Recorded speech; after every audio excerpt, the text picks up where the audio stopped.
Hello, Gary Stearman. Here on what I consider to be a very important occasion, remembering the life of a good friend of Prophecy Watchers. It's the day after the 19th of June, 2019, marking the passing of our good friend Richard Shaw, cinematographer deluxe and friend of the ministry, and an extremely good friend of L.A. Marzulli, who's here today to help me commemorate the life of Richard Shaw. Thanks for having me on. Very sad day, very tough day. I'm numb. It hasn't even been 24 hours since his passing, and it's a very tough day. Richard was an artist in every sense of the word. You know when you're in the presence of an artist because he has a way of doing things, very definite, knows exactly what he's doing, and he does it. And in the art of cinematography, I don't think there's anybody any better. Rick had a knack with a camera, really guerrilla filmmaking at its best. I mean, he could take that camera pretty much everywhere, hold it dead steady, and his eye and the way he put a shot together was really, in my opinion, second to none. But he was also a director. I mean, he did both, and he edited all of the Watchers films, of which there are 11, and he would spend hours and hours and hours and hours editing, which is a lot of work. So he was a director, a cinematographer, and a world-class editor. Many of you have this DVD set in your own homes, the Watchers series, L.A. Marzulli, going back how many years in the Watchers? 8 years. 8 years, yeah.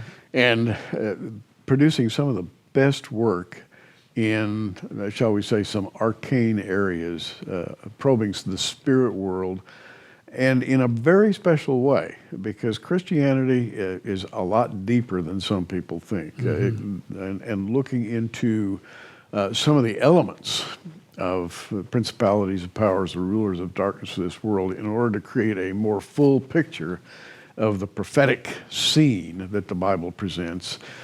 Takes dedication, it takes talent, and L.A. and Richard together really went after that theme. You know, it was a good team, and it really came together. He heard me on Coast to Coast, and he contacted me, and we had our first lunch together, and it was interesting. And then he called me up and said, "Hey, will you come down?" He had a studio at this time. "Will you come down and do a shoot, and let's talk about some of this?" I said, "Sure."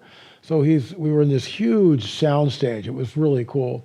And he's following me around with the camera, and he's asking me questions. And I don't think he's ever actually used any of that footage. We never used it in Watchers. Who knows where it is now? But one thing led to another, and I remember calling him up one day and go, "Well, why don't we make our own film series? And we'll call it Watchers." So he goes, "Well, what's the budget?" And I go, "Well, we got about $5,000 from this one donor," which, by the way, we had to pay that back. So it was not free money. And we filmed it, and Richard edited it, and I'm talking, no budget at all. Dr. Roger Lear gave us some of his footage that he had with the implant removal, and Richard cobbled this story together, the first of the Watchers series, and we started to sell it.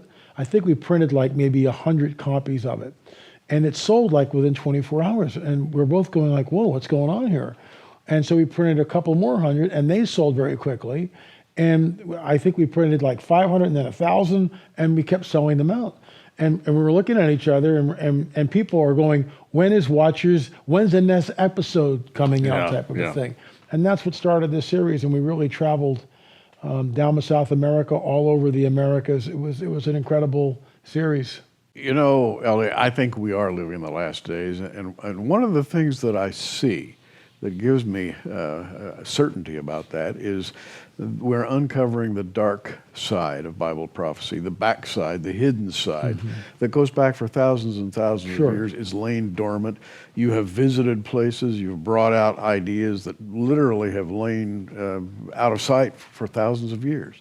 And I think the Lord has given you, and by the way, along with you, given Richard a vision for putting together a view of the world that we need to know about, given the times in which we're living.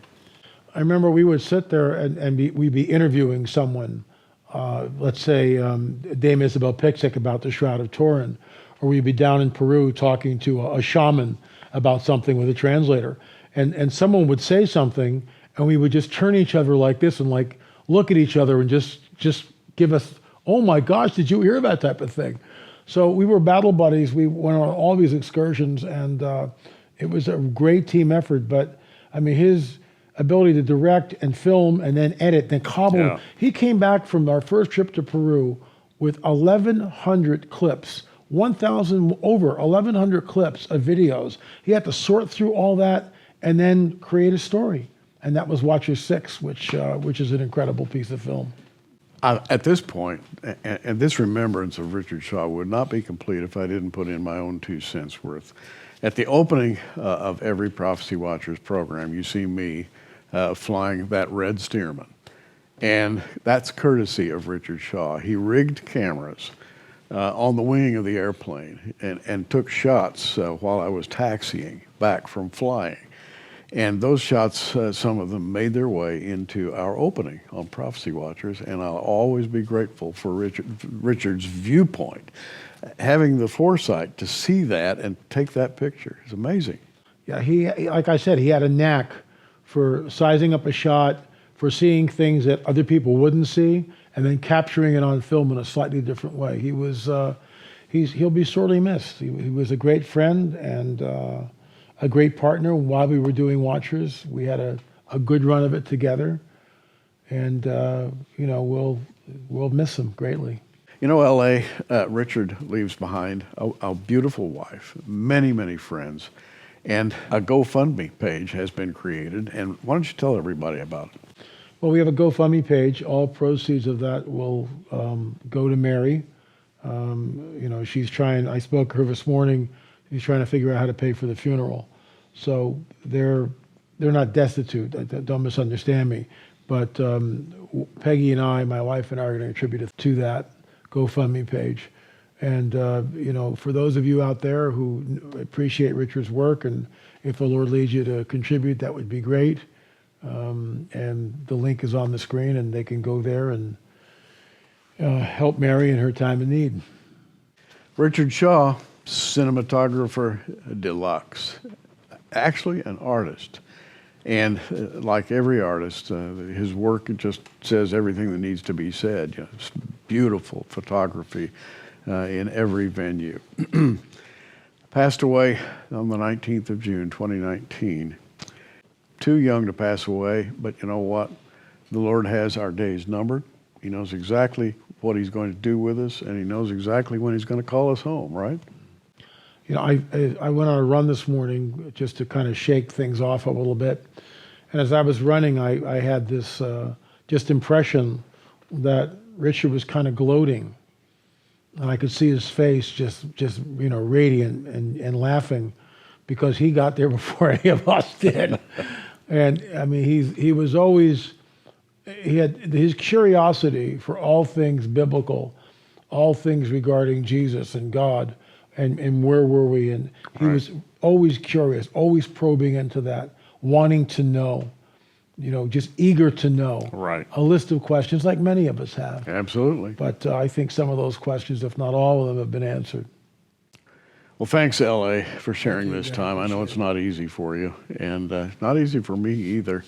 And for Richard Shaw, you know what? We're going to see you soon in the presence of the Lord. And I can't wait for that moment when we all are taken aloft and we are reunited. It's going to be wonderful. Amen. That's our blessed hope. It is our blessed hope. I'm Gary Stearman. Hey, you keep watching.